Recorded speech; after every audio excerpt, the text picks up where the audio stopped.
কি আপনার একটা উত্তরটা আমি দেই আসলে যখন কুকুর ঘেউ ঘেউ করে আপনি ওটাকে পাত্তা দিতে হয় না। এটা হলো এটা খুব সিম্পল একটা মানে কি বলে আপনার টেকনিক। আপনি বেশি কুকুর যখন ঘেউ ঘেউ করে তখন কুকুরকে পাত্তা দিতে নাই। তো আপনি দেখবেন যে ঘেউ ঘেউ করা কুকুর কিন্তু আসলে কামড়াইতেও পারে না, ওটা ঘেউ ঘেউই করে আর কিছু করে না। এখন আর হুম, একটা যে হাসিনার ফেরত আসার কথা বললেন না, হুম। যে যে সত্যিকারের নেতা সে কোনোদিন তার জনগণকে ফেলে পালাবে না। আপনার না যতই শুধু সে ফেরত ভাঙ না, ধরুক, মাথা উঁচু করে সত্যিকারের ফেরত যেটা আসবে। না, যারা সত্যিকারের নেতা তারা কোনোদিন জনগণকে ছেড়ে পালায় না। সে যদি বলে যে সে যা কিছু করেছে সব জনগণের স্বার্থে করেছে, তাহলে তো তার পালানোর কোনো দরকার ছিল না। উনি পালালেন কেন? ওনার তো বলা উচিত ছিল যে আমি থাকবো, আমার করুক বিচার, প্রমাণ করুক যে আমি খুনি।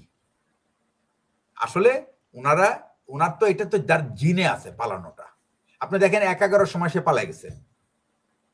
তারপরে কি করছে, বাইরে যেয়ে সে আপনার মিলাপ করছে, প্যাচ আপ করছে ফেরত আসার জন্য, এবং কি কি শর্তে সে ফেরত আসবে সেটা সেটা ঠিক করে আসছে। ওটা তো উনার বলার দরকার নাই, প্রণব মুখার্জি তো সব খোলাসা করে দিয়েছে। ওনার বাবাও চলে গেছে, বিছনা পেটরা বেঁধে নিয়ে চলে গেছে পাকিস্তানিদের সাথে, আবার ফেরত আসছে। এবং এইটা তো, এগুলি তো ভাই ইতিহাস, এটা তো সত্য ঘটনা। এটা খালি উনি না, তো এটা আমরা না, এটা উনার রাজনৈতিক সহকর্মীরা বলছে যে আপনি আমাদেরকে নেতৃত্ব দেন। উনি বলছে না, তোমরা ঘুমাও, আমি যদি চলে যাই তাহলে বাঙালির উপর অত্যাচার বেশি হবে। তো আমি চলে যাব না, আমি ওদের সাথেই যাব, তাহলে বাঙালির উপর অত্যাচার কম হবে। খালি তাই না, ওনার পুরো পরিবারকে টেক কেয়ার করেছে পাকিস্তান গভর্নমেন্ট। তো সুতরাং আপনি আওয়ামী লীগের যে নেতৃত্বের ভিতরে আপনি দেখেন এখন ঠিক আছে, ভাবলাম শেখ হাসিনা অপরাধী পালাই গেছে, বাকি নেতারা তারা তো অপরাধ করে নাই। শেখ রেহানা পালাইলো কেন? তার তো পালানোর কথা না, সে তো কোনো রাজনীতি করে নাই, উনি পালাইলো কেন? সুতরাং আপনার এরা যারা অপরাধী তাদের ভেতরটা সবসময় দুরু দুরু করবে। আর দেখেন আপনারা যে এই যে মনির ভাই অনেক অনেক ক্ষিপ্ত উনি আমার বিরোধী দলের উপরে। আমি একটা কথা শুধু বলবো, মনির ভাই, এই বিরোধী দল কিন্তু আপনাদের সঙ্গে ৩৭ বছর রাজনীতি করেছে। তারা আপনাদের সুখে দুঃখে ছিল, এবং আজকে শুধু রাজনীতির কারণে তারা আপনাদের বিরোধী হয়ে গেছে। কিন্তু আমি মনে করি যে সত্যিকার অর্থে আপনারা কিন্তু জাতীয়তাবাদের দর্শনই আপনাদের আপনাদের রাজনীতি। আপনারা নিজেরা জোর করে আরেকজনকে শত্রু বানায়েন না ভাই। রাজনীতিতে বন্ধুত্ব বেশি জরুরি শত্রুত্বের চেয়ে। তো আমি বলবো যে আমি যদি বিএনপির জায়গায় হতাম, আমি কিন্তু নিজেকে শুধরাতাম। আমি জামাতকে শুধরানো আমার দায়িত্ব না, জামাতকে জামাত শুধরাবে। আমার দায়িত্ব আমার মানুষকে শুধরানো। এটা আমার মায়ের কথা। সেটা হলো, নিজে ঠিক হও, দেখবা দুনিয়ার সব ঠিক। আর উনি উনি উনার ভাষায় বলতো, আপ ভালো তো জগৎ ভালো, মানে নিজে ভালো তো সারা দুনিয়া ভালো। সুতরাং নিজেকে আমরা আসলে আমাদের এগুলো কিন্তু আমরা পুঁথি, ওই যে আগে যখন আমরা ধারাপাত পড়তাম তখন ওই বর্ণমালাতে কিন্তু এই সমস্ত শিক্ষণীয় বিষয় ছিল। এগুলি আমাদের বাবা মা তারা সব অশিক্ষিত ছিল, তারাই আমাদেরকে শিখেছে, এখনো ভুলি নাই। এখন আমার বয়স ৬০-এর উপরে, এখন প্রায় ৬৫। তো তা এখনো কিন্তু আমরা ভুলি না এটা, কারণ এই শিক্ষাগুলি হলো আমাদের ভিতরে গেঁথে গেছে, এবং এই শিক্ষাগুলি কিন্তু আলটিমেটলি টার্ন ইনটু ভ্যালুজ। তো আমি আপনাকে বলি যে বিরোধী দল যে যা করছে এটাও যেমন শোভনীয় না, সরকারি দল যেটা করছে সেটাও তেমন সহনীয় না। দুপক্ষই কি, কিন্তু একটা জিনিস মনে রাখতে হবে, আপনারা কিন্তু দুপক্ষই কিন্তু অত্যাচারের শিকার ছিলেন। আপনারা কিন্তু একে অপরের কিন্তু সাথী, আপনারা একে অপরের প্রতিপক্ষ না। সুতরাং তারা আপনার আসন ছিনিয়ে নিতে পারবে না। আপনি যতই অভিযোগ থাকুক না কেন, দেশে একটা নির্বাচন হয়েছে, রেজাল্ট যাই হোক না কেন, বিএনপি বিএনপি একটা অনেক বড় দল, এটার মধ্যে অনেক রকম ভুল ত্রুটি থাকবে।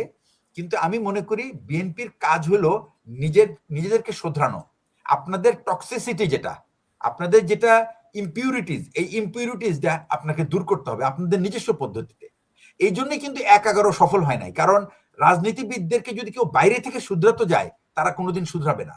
তারা নিজেরা রিয়েলাইজ করে যখন শুধরাবে তখন কিন্তু, এখন দেখেন আপনি প্রথম দিকে বিএনপি যে সমস্ত কথাবার্তা বলেছিল, সরকার কিন্তু আস্তে আস্তে কিন্তু তার চরিত্র কিন্তু পাল্টাচ্ছে, কারণ তারা মানুষের মনোভাবকে ধারণ করার চেষ্টা করছে। এটা যত দ্রুত করবে ততই তাদের জন্য ভালো। আমি কয়েকটা এক্সাম্পল বলি, গুড সায়েন্স। এই যে দেখেন গুম এবং মানবাধিকার কমিশনের জন্য একটা ওপেন টক চলছে। এই ওপেন টকে আমি মনে করি শুধুমাত্র আইনজীবী আর তারা না, সর্বস্তরের মানুষকে নেওয়া উচিত, যারা সমাজ নিয়ে ভাবে এবং তাদের মতামত নেওয়া উচিত। তারা কিন্তু এই সমাজে, যেমন আমরা যারা রাজনীতি করি না, আমরা কিন্তু একটা অলমোস্ট 60% কিন্তু হলো রাজনীতির বাইরের মানুষ আমরা, বাট ওনারা যা সিদ্ধান্ত নেন এটা কিন্তু আমাদেরকে আঁচ লাগে, ওই তাপটা আমাদের কাছে লাগে। তো আমরা কিন্তু এই তাপের কথাটা ওনাদেরকে বলতে পারি, এবং ওনারা যদি যত দ্রুত এটা বুঝবে তত দেশের জন্য এটা ভালো। সুতরাং আমি মনে করি যে এই 3 মাসে একটা সরকারকে বিচার করা সম্ভব না।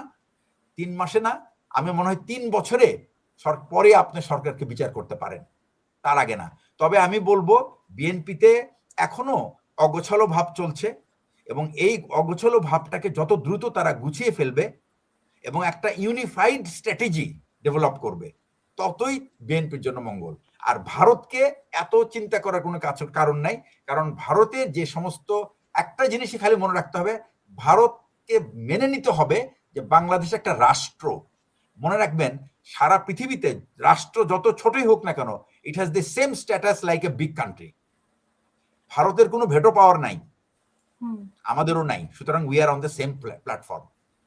ভারত সাইজে বড় হতে পারে, তার মানে এই না যে সে সবকিছুতে আমার উপরে চাপিয়ে দিতে পারবে।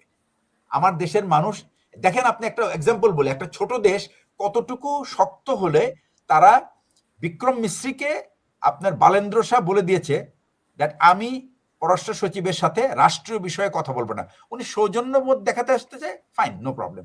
রাষ্ট্রের বিষয়ে কথা বলবে তার প্রধানমন্ত্রী, বিকজ উনি হলেন যোগ্য ব্যক্তি আমার সঙ্গে এটা কথা বলার।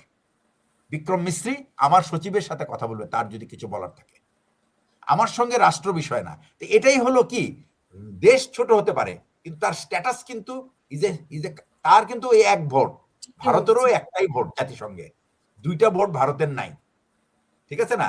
বাংলাদেশের এখন বাংলাদেশের কি অস্ত্র, আমি আপনাকে এই কথাটা বলি আপনাকে। বাংলাদেশের অস্ত্র হলো, বাংলাদেশের সুশাসন একটা অস্ত্র। বাংলাদেশের যেটা করতে হবে সেটা সফট পাওয়ার পাওয়ারফুল করতে হবে। সফট পাওয়ার কিভাবে হয়? সফট পাওয়ার হয় আপনার ভালো শিক্ষার মান ভালো করতে হবে, আপনার গণতন্ত্রের মানদণ্ড ভালো করতে হবে, মানবাধিকারের মানদণ্ড ভালো করতে হবে, বিচার ব্যবস্থার মানদণ্ড ভালো করেন, আপনি একটা কিন্তু সুশাসিত রাষ্ট্র, এবং আপনার মর্যাদা ভারত কেন আরো অন্য অনেক দেশের থেকে উপরে থাকবে। তো আপনি যত এই প্র্যাকটিসগুলি আপনি যত করবেন, আমরা সবার ভিতরে একটা সহনশীলতা আসবে। এই সহনশীলতা থেকে কিন্তু আমরা আস্তে আস্তে আমাদের যে একটা উন্মাদনা, রাজনৈতিক যে উন্মাদনা, এখান থেকে একটা পরিবর্তন আসবে, এবং এই পরিবর্তনটা দেখাবে কিন্তু বড়রা। এই জন্য আপনার তো অভিযোগ আমার বিরুদ্ধে সবসময়, আমি বিএনপিকে দোষারোপ করি। আমি বিএনপিকে দোষারোপ করি না, আমি বিএনপি বলি যে বিএনপি একটা এমন একটা দল, সে অন্যদেরকে পথ দেখাবে, দোষারোপ করব না। তাদের দায়িত্ব হবে অন্যদেরকে পথ দেখানো, যে দেখো এইভাবে রাজনীতি করতে হয়, এটাই বিএনপির দায়িত্ব। এটা যদি করতে পারে, আমি মনে করি বাংলাদেশে সুস্থ ধারা রাজনীতি ফেরত আসবে। জি।